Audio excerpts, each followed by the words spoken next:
Just through two games, Coach, how would you assess what you've seen from McAllen and Jacob, and what's the kind of the report? How close is Ethan to being able to be in the mix? Yeah, I'm happy with where those guys have started. Obviously, there's a lot to improve on, but guys have played hard, made plays when they've come their way. I think it's just the beginning of what they're capable of, but do think that they've done a good job to this point.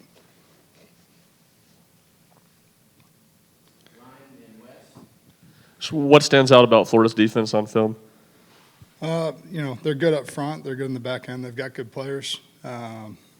Structure-wise, they do a couple things that give you some decisions to make, and on third downs, they're really multiple. Do a good job presenting that package and really make you work to earn it. Alec, I guess when you look at just the running game numbers in general this season, they've looked pretty good. How do you feel like your guys have executed in that area? Yeah, execution-wise, there's always another step to it. There's always another level to how you finish. There's another leverage to what your hat leverage is and how hard you really play. I do feel like the effort and strain has been good. I do still think, tons of meat on the bone in terms of everything, not just the rushing.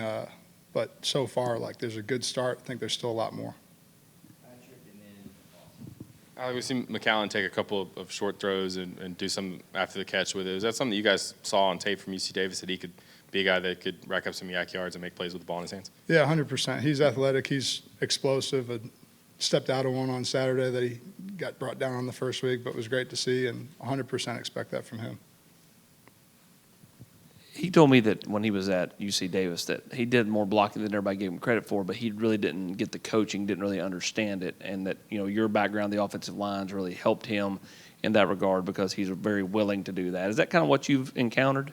Yeah, as far as him being willing and just hungry for knowledge, it's a credit to him and the work that he's put into it. There is some things with my background that naturally make a lot of sense to me, that the way that, when you hear it for the first time, maybe changes how you view certain blocks or certain techniques, but it's really a credit to him and just the work that he's put in to become more comfortable with that. I think if you ask him, going back to the spring, a lot of the stuff that he looks pretty solid at right now, you'd be scratching your head saying, man, I don't know if he's going to figure it out come the spring, but it's been a work and a really intentional mindset from him to get better in those areas. Sticking with McAllen, obviously got his first touchdown in the orange and white on Saturday. How pivotal is it for a new guy on the team to get that first touchdown and really assure himself and his own abilities within the team?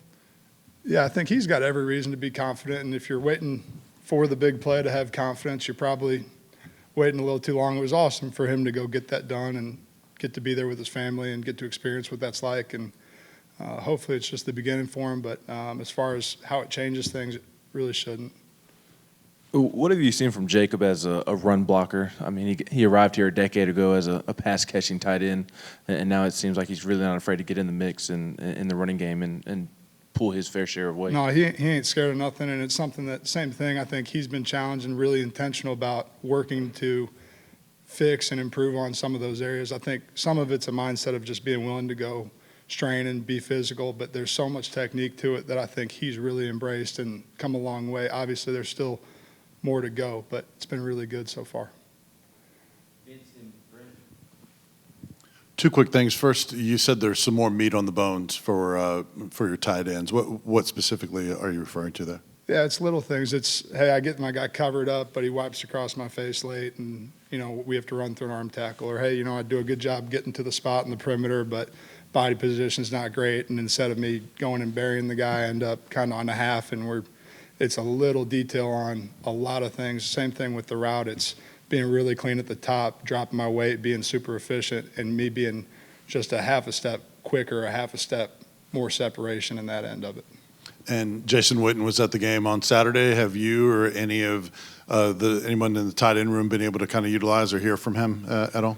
Yeah, it was really cool to see him there. I got to talk to him a couple minutes during pregame, and obviously what he's done, not just here, but at the professional level, he's one of the best to ever do it, and it was really cool to have him on the field pregame.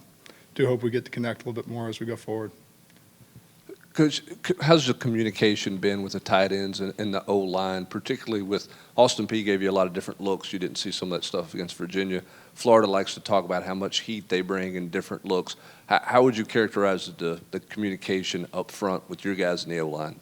Yeah, it's one team, one heartbeat on a lot of fronts. I think for us, we've got to be an extension of the O-line, and it's something that, with the way we play and the environments you play in terms of crowd noise and volume and just the overall chaos of it, you're not always getting a call. You've got to be able to understand the structure and execute as if you are the center making the call. And I think that's something that we've done a pretty good job of. There were times, I think Saturday, where ended up a little bit gray here or there, could have made a different decision, but for the most part have been pretty solid as far as being on the same page with those guys. Alec, you obviously didn't get to play a lot of depth in Saturday's game, but we saw a little bit of Ethan in the Virginia game. How's he coming along so far, and what's maybe the next step he needs to take to be more of a factor? He's done a great job, and I think he's absolutely given himself a chance to play. Obviously want to play him more, and do think that in situations where you can do that, he'll be ready to answer the bell. I do think he's come a long way from the spring, even where he was at the beginning of training camp. He's got to continue to take steps and earn it every week in practice, but he's absolutely on the right track.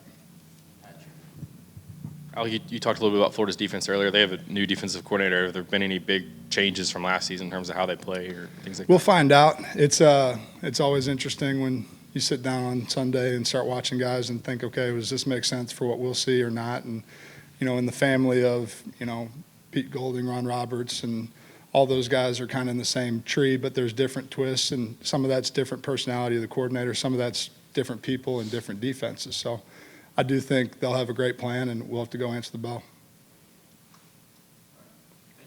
Thanks.